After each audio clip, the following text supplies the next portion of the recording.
Hello दोस्तों, आज हम डिस्कस करने जा रहे हैं कि कैसे पिछली 3-4 लिस्टिंग पर बिना आईपीओ अलॉटमेंट के 10 से लेकर 15% या फिर 20% तक प्रॉफिट कैसे बनाए। तो दोस्तों, हमने रिसेंट लिस्टिंग डाटा को एनालाइज भी किया था और फिर यहाँ एसपी एडएससीओ, सुप्रिया लाइफ साइंस और सीएमएस इन्फोसिस्टम में दोस्तों यहाँ काफी मार्जिन प्रॉफिट, जिसकी लाइव स्क्रीन रिकॉर्डिंग भी मैं आपके साथ यहाँ शेयर करूंगा। और साथ इन तीनों आईपीओ की लिस्टिंग स्ट्रेटेजी में भी हमने क्लियर इंडिकेट किया था, जिसमें pre IPO session, post listing किन सिचुएशन में कितने स्ट्रेंथ में अप्लाई करना है, कंप्लीट एनालिसिस के साथ दोस्तों आपको बताया था।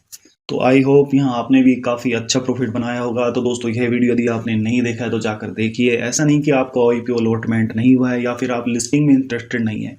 यहाँ हर वीडियो से दोस्तों आपका कुछ ना कुछ तो एक्सपीरियंस करते ही हैं, और बिना एक्सपीरियंस और डाटा एनालिस्ट के यहाँ मार्केट में स्टेबल रहना दोस्तों काफ़ी मुश्किल है। तो चलिए दोस्तों, देखते हैं कि प्री आईपीओ सेशन बिडिंग से पहले हमें किन किन पॉइंटों को देखना रहता है, कब और किस सिचुएशन में कितनी अमाउंट में कितनी स्ट्रेंथ के साथ अप्लाई करना है या फिर ऑर्डर को मॉडिफाई करना है। यह सब आज दोस्तों हम पिछली लिस्टिंग की लाइव रिकॉर्डिंग के साथ यहाँ डिस्कस करने वाले हैं। और साथ ही दोस्तों यह भी देखने वाले हैं कि हमें बिड एनएससी या फिर बीएससी कहाँ करना चाहिए, क्योंकि फ्रेंड्स समटाइम 2% तक दोनों की लिस्टिंग प्राइस में डिफरेंस होता है।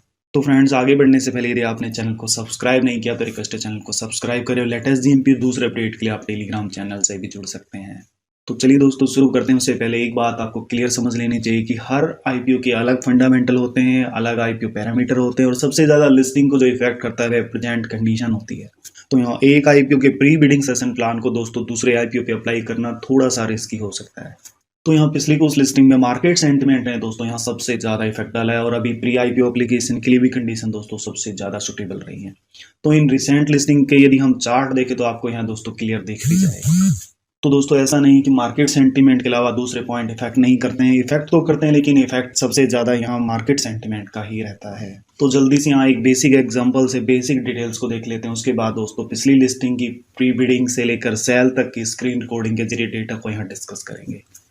तो जस्ट यहाँ दोस्तों एक सिंपल सा एग्जांपल लेते हैं जिसको हम सबने यहाँ एक्सपीरियंस करा होगा। तो जब भी आप बाहर खाना खाने जाते हैं तो आप सबने में भी कभी ना कभी टिप तो दोस्तों दिया ही होगा।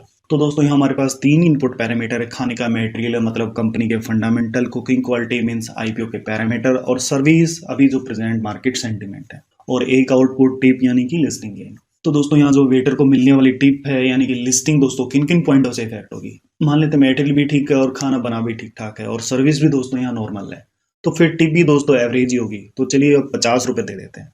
तो फ्रेंड्स यहाँ टिप मतलब मार्केट सेंटीमेंट ठीक ठाक है, तो यहाँ लिस्टिंग पर इतना इफेक्ट नहीं पड़ेगा। जैसी कंपनी के फंडामेंटल है, आईपीओ डिटेल है, उसके अकॉर्डिंग दोस्तों यहाँ लिस्टिंग हो जाएगी। लेकिन यदि दोस्तों खाने की क्वालिटी अच्छी है, सर्विस भी बढ़िया और कुकिंग भी लाजवाब है, तो दोस्तों फिर आप यहाँ 50 की बजाय कितने का नोट निकालेंगे, 100 का। लेकिन दोस्तों यदि सर्विस मतलब मार्केट सेंटीमेंट बिलो एवरेज है, तो फिर आप यहाँ टिप 50 ही बड़ी मुश्किल से देंगे।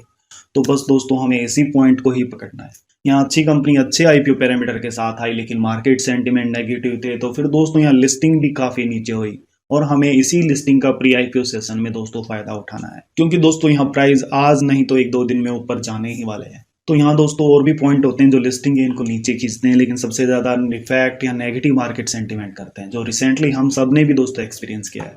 लेकिन यहाँ एक और पॉइंट जो इंस्टेंटली इफेक्ट भी करता है, जिसको हम मार्केट डेप्थ में 9 से लेकर 9:40 तक फिर पहले ऑब्जर्व करेंगे कि यहाँ दोस्तों स्ट्रेंथ कैसी है।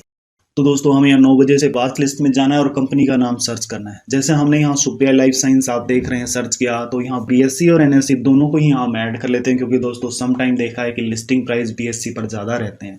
यहाँ सुप्रिया लाइफ की लिस्टिंग दोस्तों बीएससी पर 425 और एनएससी पर 421 में हुई थी। तो मतलब यहाँ जिन फ्रेंड ने प्री आईपीओ सेशन में बीएससी पर बिड किया होगा, उनको यहाँ शेयर 4 रुपए ज्यादा पर मिले होंगे।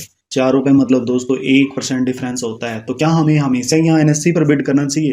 तो इस पॉइंट और सेल को भी बीएससी एनएससी कहाँ पर करें, इसको लास्ट में देखेंगे। तो यहाँ वाच लिस्ट में ऐड करने के बाद हमने मार्केट डेप्थ के डाटा को एनालाइज कर लिया, तो दोस्तों यहाँ देख रहे हैं कि स्ट्रेंथ भी ठीक ठाक है। तो दोस्तों मतलब हमारे लिए यहाँ सिचुएशन सेटल है, कंपनी भी अच्छी है, आईपीओ पैरामीटर भी ठीक है, और मार्केट सेंटीमेंट भी दोस्तों पॉजिटिव है, और अब यहाँ स्ट्रेंथ भी अच्छी आ रही है। मतलब दोस्तों यहाँ डेफिनेटली हम शॉर्ट टर्म प्रॉफिट के लिए जा सकते हैं।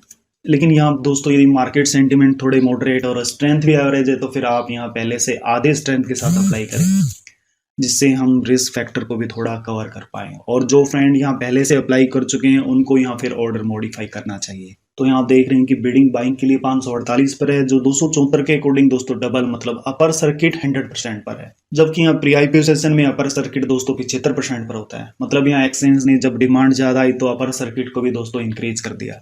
तो हमें इस बात का ध्यान रखना है कि शुरुआत में यहाँ पर अपर सर्किट में भी 75% हो और बाद में 940 पर 100% हो गया हो, तो दोस्तों यदि ऐसा होता तो आपको भी यहाँ ऑर्डर मॉडिफाई करना होगा, जितना यहाँ हाईएस्ट प्राइस है उस पर ही बिड करना होगा। लेकिन आप यहाँ पूछ सकते हैं कि 548 तो करंट जीएमपी के अकॉर्डिंग कैलकुलेशन से भी दोस्तों काफी ऊपर है। तो बेशक आपने यहाँ हाई प्राइस पर दोस्तों बिड किया हो, लेकिन जब लिस्टिंग होगी तो यहाँ लिस्टिंग प्राइस पर ही आपको शेयर अलॉटेड होंगे। और इसी तरह फ्रेंड जब अलॉटेड शेयर आप यहाँ बेचेंगे तो भी आपको यहाँ लोवेस्ट प्राइस पर ही बिड करना है। मतलब यहाँ लोवेस्ट प्राइस 137 है तो 137 पर ही एग्जिट बिड लगानी है, क्योंकि फ्रेंड देखें जो हाईएस्ट बिड करेगा वो खरीद पाएगा और जो लोवेस्ट बिड करेगा वो बेच पाएगा।